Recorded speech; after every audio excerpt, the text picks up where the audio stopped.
Okay, hello, my name is Evan Jacobs, and with me is... Chase Corum. Chase, in this video, is the gentleman you see on the stage brandishing a China cymbal. And he does a few turns, as you're going to witness, and then he hands it off to the drummer and kind of gets cheers for it. Now, we are in this video, the point of it is I saw this and I loved what you did. And when we were at the Gimme Some 90s Festival, we were standing together. I forget for which band. Was it Outspoken? I think it was Outspoken. And I told you I loved your work and I thought you did a great job. And you, being you, just kind of agreed with me that you did great work. And I said, we need to do a real deep dive on everything that went into that handoff, because it's completely absurd to do exactly what we're doing right now. So sit back. As you can see, it says 26 minutes. So we have about 24 to go to break down how this happened. So Chase, talk to me. What are we watching here? How did this come about? Because you mentioned something about digging up text. The guys in the band kind of know that we're doing this. This is very important to me because I actually am a big Throwdown fan. I know their playing is beyond repair. I don't understand all the mechanics of this, but I'm saying, like, I really love that record. That was the record that when I interviewed them, that was kind of what I went off of. I think I first saw you before I knew you in the picture on that record that said like Orange County Hardcore on it, and you're like in the back or something. Maybe it looked like you. Might have been one of the Bound brothers. They're on the label for that 7-inch. Okay. And I used to hang out with those guys a lot. Remember they had long hair. Oh yeah, no, I remember them. Yeah. Jesus. Yeah. They great guy, and they kind of, it sort of changed for me when they kind of cut their hair. I was a bit thrown off at that point. So break this down for me. What are we? Okay, now I know that it's going super duper slow, but that's kind of the point. How did this come about? Why did this come about? Why a China cymbal? All right. And can I say one thing just before you say anything? Sure. I have my ideas of why it's a China cymbal, Yeah. but I'll tell you that once you've told me the story. Okay. I'm trying to find the texts here, but until I find them. I can filibuster as you're looking for the No, text. it's okay. Well, you know what? I'll start with this. Kind of like you mentioned, there's Throwdown and there's Beyond Repair. And just to get this part out of the way, I'm going to try to refer to each entity by their proper nomenclature. Okay. So what we're talking about here, this show with me with the cymbal, that was a Beyond Repair show. Yes. The band Once Upon a Time, or these guys were in the band Throwdown. That's sort of a separate entity, and I'm going to try to use the proper terms when I'm talking about things. But if I mess up, it's not intentional, and it's not me trying to make a dig at anybody or do anything. And me neither. And nothing about this video is a dig. Yeah. Nothing like I genuinely care about this. And I know that we're like laughing and whatnot, but I really do genuinely care about this. So now that's out of the way.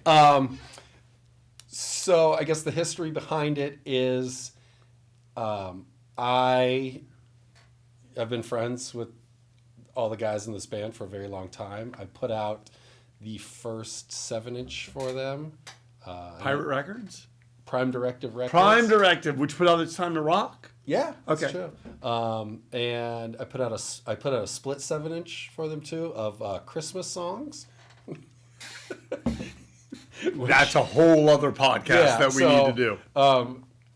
So I've been friends with these guys forever. I grew up with all of them, and then I lived with Mark, the drummer, for a number of years. Was that who you handed the China That cymbal is who to? I hand the China cymbal to. Okay.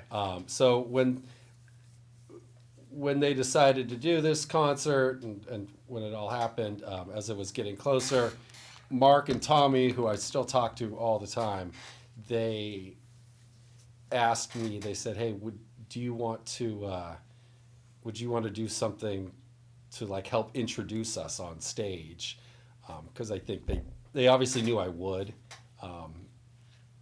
and so they had a couple of ridiculous ideas, and I don't remember what the other ones were, but the main one being like, would you deliver the China cymbal out to us in this sort of Grand fashion. And I remember there was discussion of maybe bring it out in some sort of briefcase or bring it out wrapped in camouflage. There was a number of things, but Well, yeah, what was the whole sort of soldier Vietnam like Throwdown always had tongue in cheek? yeah, they had this sort of tongue-in-cheek thing with camouflage. If you look at the first record, Beyond Repair, the CD itself has like camouflage on it. Okay. And they always, Mark loves wearing camouflage, always has, still wears it. For a while there, he was really into orange camouflage. Okay. Hunter orange camouflage. And so there's always been sort of a connection there. The thing with like early Throwdown is a lot of it was sort of, I guess, like tongue in cheek, just like having a good time. They did a lot of like funny, dumb things. Some of their songs. I love that. Some of their Personally, I love songs, some that. of their song titles. They used to do a lot of shows where they would dress up in costume, especially Halloween shows. They dress up like farm animals or something else, and so they've always just like one of the big things about them was always just like trying to bring fun into hardcore. Hardcore needs more of that. And you're from the Singer of Ice. Like, hardcore does need more of that. And By the so- way, look at you right here, dude. You are owning this. Yeah. Like, you are, like, I'm just saying, it was a great audition for if you ever want to do movies or anything. You're doing a great job. Okay, thank you. Continue. So, like I said, a lot of the early times with them was just, not just, but a lot of it was, having fun, having a good time, not taking themselves too seriously. I'm not trying to speak for them, but I was around enough that I know that was an element of it. One of the things with them was also like the China cymbal, and you'd have to ask Mark like where and when he came up with the idea. I mean, he's not the first person to use the China cymbal, or even use it like during heavy breakdowns, but he used it very liberally. If you listen to some of those early records, especially on breakdown parts, he uses it sort of like to emphasize what's happening. If you listen, you'll hear like chugging guitar, and as it's chugging, the China will get hit like shh, shh, shh. So it was. You'd have to ask him where he got the idea. Well, I'm the generation kind of right before you guys, and like the bands that I was in, there wasn't a lot of China cymbals, but I know when you guys kind of came around, when like the scene, when the sound started to shift, you guys, Adamantium, like that whole thing. Yeah. There was more China cymbal. I just remember that, and so when I was watching this, to me, as sort of an interloper into the next generation, I was like, oh, this is sort of we are very much owning the fact that we introduced China cymbals into Orange County hardcore. I may be well reading this, but dude, look at this. Look at the people clapping and cheering. Look at the joy that you brought. And what I love is at a hardcore show in sandals. Oh yeah. Well, I actually looked at my calendar. I had worked that day, and I work on a boat. Okay. So I don't think I really changed my clothes coming from work. You just came from the boat. Yeah. It was also hot, I remember. Because it was. Oh yeah. Okay. It was late July, early August. So that's just sort of what I wear naturally. And I think I remember thinking to myself, like, should I change clothes? Like, should I put on shoes you know, because I knew what I was going to go out there and do. And I remember specifically thinking, like, nah, I'm not going to, why would I put on shoes? Like, this is what I have always worn. If you go back and look at old footage of Adamantium or Throwdown or 18 Visions or any of those bands, like, half the time you'll see me on stage, I'm wearing sandals. So, like, why change it now? So, was it talked about how many turns you were going to do before you handed off the cymbal? No, none of that was talked about. So, basically, Tommy and Mark, and I'm sure Keith was part of the idea as well. They just said, hey, we have this idea. You're going to walk out and deliver the china to Mark in this grand fashion. And I said, okay. But that was it. There was no... There were no parameters. There was no ideas on how I was going to do it, how I was supposed to do it.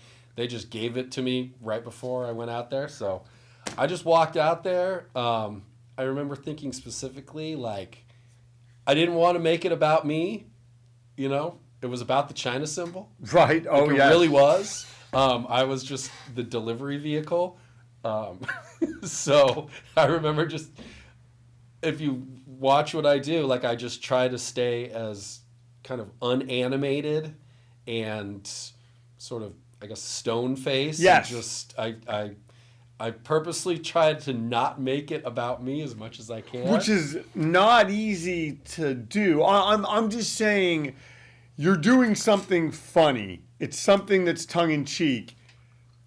But to not laugh, to not crack a smile, that's what I love is the way Sonny shot this is it captures you, but it really, you did a very good job is what I'm trying to say, making it about that piece of machinery. Yeah. So I walked out. I do one turn or two? I don't know. I almost thought, okay, I think it's two, to be honest, but it may be one very elegant turn. Yeah, it may be. I guess we could rewind and watch, or we could watch again. But if I did do two, it might have been two. I almost feel like I do one really slow turn.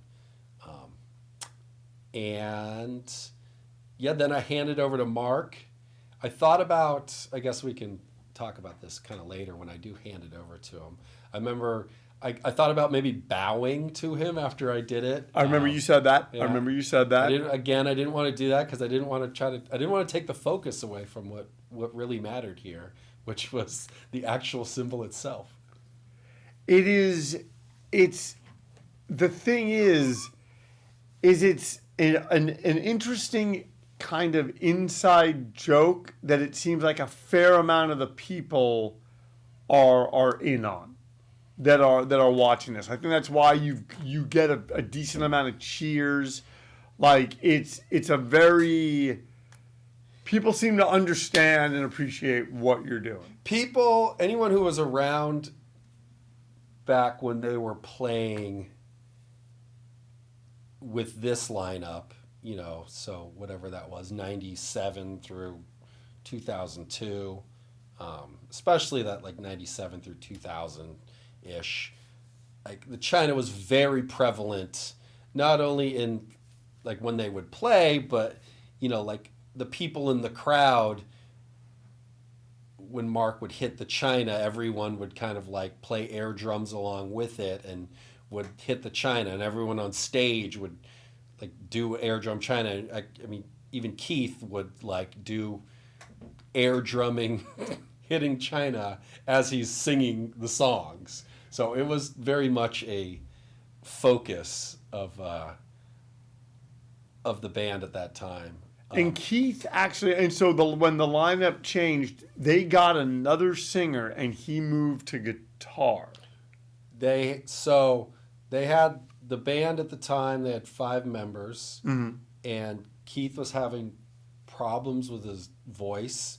Like he just couldn't sing that much for that long. Like right. You know, it's kind of like, well, for a guy like you, maybe it's like, I don't know if you remember, like Charles Maggio from Rorschach like, had voice issues, and Frank Daly from Big Drill Car, like there was like I'm just saying, sometimes something just happens, and I remember hearing that. So he just, my understanding was Keith just couldn't sustain singing for extended periods of time on tour. You know, he could play a show, play a couple shows. Right. But like if he was doing, you know, if they were trying to go out and play like whatever 2 months worth of Ozfest, like his voice just couldn't take it. So they just switched. Dave Peters was playing guitar for the band at the time, and Keith was singing.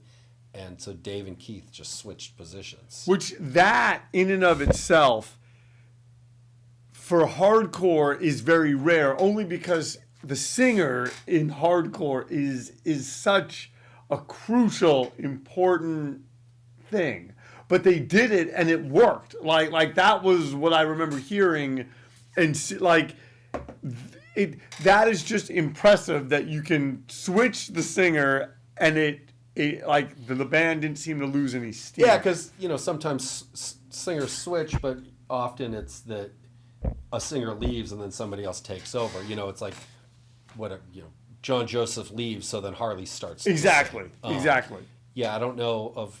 I'm sure there's other examples of where two members just switched, but I don't like off the top of my head. I can't think of people, but I'm sure it's happened before. So, anyways, that's why that happened. By the way, look at your face in this scene. First of all, I love that you're wearing that function shirt. Like such a nice ode to them and their eventual return a few months later. So that I said that I just wore what I came from work wearing, but the function shirt was very it was very purposeful. I thought to myself, like, okay, what am I going to wear on stage when I'm doing this? Because I know there's going to be 30 seconds of focus directly on me, and so I wore that function shirt purposely because as just a nod to Orange County Hardcore. Yeah, you know, this was a big Orange County Hardcore show, and so I wanted to nod to one of the early bands that I loved in Orange County Hardcore, and a band that I see kind of some similarities between, like Function and early Throwdown were like very similar in a way, in that it was like a band that young kids into hardcore just loved. Yep. And just had a great time at their shows. And older folks didn't really understand it. Yep. And were like, what is this? Why does everyone like this band? Why do all these young kids like this band? Because I know that was a thing with Function. Some of the older people were like, who are these 15-year-old kids that everyone loves their band? Yep. You know, and early Throwdown was, you know, somewhat similar too. People were like, what are these guys singing about? And why, like, what is this? And why do people love it so much? Well, I remember when I heard the demo and we were getting ready to record, and I remember realizing, like, okay, they're way better than us. But hopefully, if we just maintain being in their good graces. By the way, does he have two China cymbals? Is that another China cymbal? It's right in front of the screen? It probably is, yeah. That's awesome. That is awesome. I'm guessing it is. Yeah. But I just remember going back to Function, just the idea that, hey, we can get on shows with them, we can open for them, like we're friends with them. And the thing is, I really liked them. Like I remember hearing that demo and just being like, wow, these guys are gonna be just fine. Like they're and I know that everyone in this band, everyone in, you know, Beyond Repair, Throwdown, loved Function. There exist pictures of them playing shows where Keith is wearing that exact same awesome long sleeve Mortal Kombat Function shirt too. So I think at Orbit Studios, maybe there's a couple shows at Orbit Studios once upon a time. Was it purposeful? Okay, well, I mean, I've seen Ito play, Dave Ito, the bass player. I've seen him play a lot of shows. Overalls, no shirt. Well, so everyone, if you look at everyone in the band is wearing military, some type of camouflage, military fatigue type thing, and everyone's got their own take on it. Is that why Keith does the backpack the whole show? Yeah, the backpack has like rations. No, it's one of those ones that has like water in it, you know, where you can pull the gotcha. Tube, awesome. Or you can pull the tube out to the front and you can drink from it. you know, he's got. That's commitment. I'm just saying, like there was a lot of commitment in this in this whole thing, especially this China symbol moment that we are breaking down here. These guys put a lot of thought into. Look at him taking it from you. Like this is a big deal right now. Oh, it's a big deal. And look at the smoke. Like Sonny, God bless him. I mean, this is beautiful. This looks like Apocalypse Now.